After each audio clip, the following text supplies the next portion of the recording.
Pemirsa sekalian kaum muslimin yang dimuliakan oleh Allah Subhanahu wa taala, dengan sedikit bergurau di awal tadi, saya coba antar bahwa sebuah negara kalau masih lebih konsen membicarakan zakat, infak, sedekah, dan warisan, itu menandakan harus diakui bahwa negara itu masih belum maju. Syukur-syukur kalau dalam negara berkembang. Itu. Kenapa? Bukan tidak baik, bukan. Zakat itu masih lebih banyak yang terkelola secara konsumtif. Masih lebih banyak. Tidak bisa dihindari karena namanya zakat, infak, sedekah. Memang untuk itu. Tapi sebuah negara kalau makin mau maju, termasuk lembaga-lembaga di dalamnya, maka yang dibincang itu adalah wakaf. Saya kasih contoh pemirsa sekalian.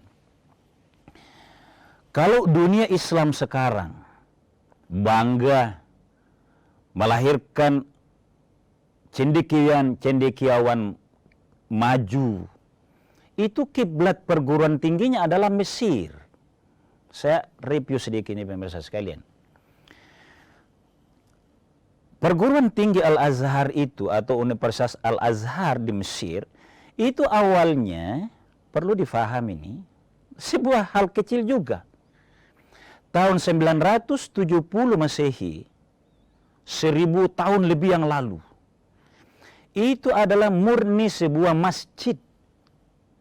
Sebuah masjid oleh pemerintahan Mesir saat itu mendorong agar diarahkan mengelola menjadi tempat pendidikan. Ini yang benar. Idealnya kehidupan sosial kemasyarakatan itu ibadahnya berawal dari masjid, masuk kepada pendidikan. Nah, saya kembali izin ini dalam rangka wakaf, kita harus sebut motivasinya dulu. Dari sebuah masjid melahirkan pendidikan. Saat itu ada hamba Allah yang melihat, Allah kasih ilham pikirannya bahwa harus dicarikan tempat ini para pelajar, karena tidak bersih masjid kalau tidur di dalam masjid sambil belajar. Dijadikan sebuah kos gitu. Orang sekarang bilang pondok. Disinilah lahir, dikelola lebih baik bahwa ini harus diwakafkan, sesuatu yang harus dia bertahan. Rumah wakafnya itu harus tetap, tapi manfaatnya berkembang, digunakan oleh orang-orang yang belajar di jalan Allah. Pemirsa sekalian, dalam waktu singkat, Masjid Al-Azhar di bawah Daulah Fatimiyah. Fatimiyah itu keturunan Rasulullah SAW. Fatimahuz Zahra.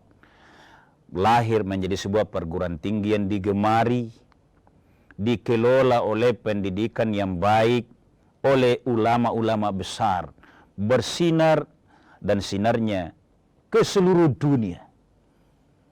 Saya bangga menyebut ini karena banyak sahabat-sahabat kita lahir dari alumni.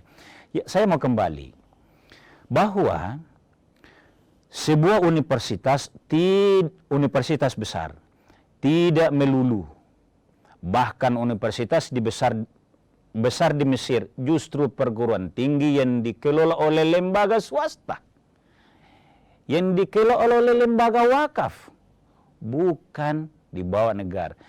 Saya sengaja bahasanya semangat begini, bukan mau membandingkan, tapi dalam rangka bagaimana umat konsen, senang kepada berwakaf. Pemirsa sekalian kaum muslimin dimuliakan oleh Allah Subhanahu wa taala. Apa manfaatnya? Saya kembali dulu ke ayatnya.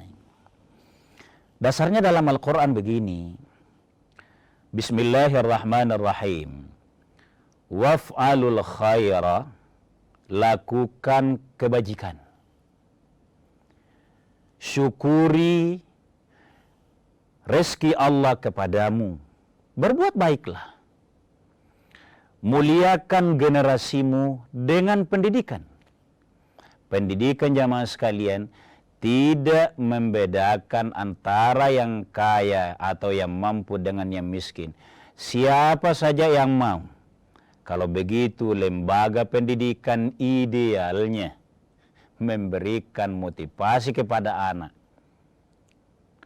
Anak-anak fokus belajar. Kalau bisa, dengan wakaf ini, dalam tema wakaf pagi hari ini, kita tidak boleh terlalu bermimpi besar. Kalau anak yang mau belajar itu dibebani dengan kerja, apalagi kalau kebetulan orang tuanya yang tidak mampu. Lembaga pendidikan, dan disinilah peran wakaf. Lembaga wakaf ambil peran yang baik. Ciptakan sebuah suasana, dan itu hanya bisa kalau wakaf. Pemirsa sekalian kaum muslimin dimuliakan oleh Allah Subhanahu wa taala. La'allakum tuflihun. Ayat ini menggunakan kata la'alla. Bahasa umumnya kalau diterjemahkan letter-letter, agar kamu beruntung. Tapi kalau firman Allah, bukan semoga, bukan agar kamu beruntung, tapi pasti kalian beruntung. Jadi, lakukan kebajikan, organisasikan itu wakaf, lembagakan itu wakaf. Kalau begini prosesnya tadi, dimulai dari ibadah, dan memang niatnya untuk ibadah kepada Allah, taqarrub ila Allah, itu seseorang yang berwakaf. Maka, kalau ibadahnya orang baik, pendidikannya baik, pasti kita beruntung. Siapa yang beruntung? Bukan hanya pahalanya orang yang berwakaf. Kalau perorangan atau organisasi yang berwakaf, misalnya NU, Muhammadiyah, dan lembaga-lembaga lain yang berwakaf, bukan hanya itu. Tapi yang beruntung adalah generasi. Substansi dari pentingnya berwakaf di sini. Kalau dalam pandangan Nabi Sallallahu Alaihi Wasallam, hadis Nabi begini, sangat masyhur ini hadis. Idza mata ibnu Adam, apabila anak cucu Adam, kita semuanya ini, kita yakin kita akan meninggal. Idza mata ibnu Adam in qata'a amaluhu, maka putuslah amalnya, sesuatu yang pasti, populer ini. Illa min thalathin. Tapi Nabi tegaskan ada 3 yang pahalanya terus mengalir, biar orangnya sudah dipanggil oleh Allah Subhanahu wa taala. Apa itu? Justru nomor 1, shadaqatin jariyah atau shadaqatun jariyah. Sedekah jariyah. Sedekah yang mengalir. Sedekah mana yang mengalir? Dalam konteks kita pagi hari ini, paling pas kita istilahkan wakaf. Apanya yang mengalir, Ustaz? Kan substansinya tadi, melepaskan harta benda kita untuk dikelola oleh seseorang yang ahli. Saya harus katakan yang ahli dulu. Karena kalau dikelola, diserahkan harta benda kita itu bukan kepada ahli, tidak hidup. Nanti kita bahas suatu saat. Kepada yang ahli, maka pahalanya mengalir terus. Bukankah ini yang kita dambakan? Di dunia saja kita sudah merancang, kita suatu saat akan tua, kita suatu saat akan sakit, suatu saat kita akan uzur. Tapi kita mau ada sesuatu yang mengalir, terutama pahala di akhirat. Nomor 1 adalah sedekah jariyah. Yang kedua, au ilmi yuntafa'u bihi. Kalau kita punya ilmu, mengajarkan sesuatu ilmu yang sederhana, tapi dimanfaatkan oleh orang, mengalir pahalanya. Yang ketiga, awaladin saleh yad'u lahu. Anak soleh. Boleh anak biologis, boleh anak ideologis. Itulah perlunya. Ini juga terkait. Anak ideologis yang bisa mendoakan umat, yang mendoakan seniornya, orang tuanya, orang tua kandungnya, termasuk orang tua ideologisnya juga.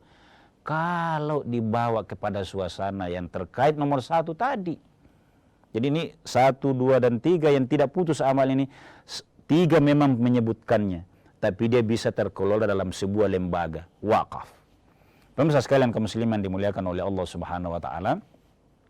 Itulah sebabnya kita dalam posisi yang baguslah mensosialisasikan wakaf ini dengan baik di tengah masyarakat, karena memanage kehidupan dunia yang mengarah kepada sejahtera, dia luar biasa.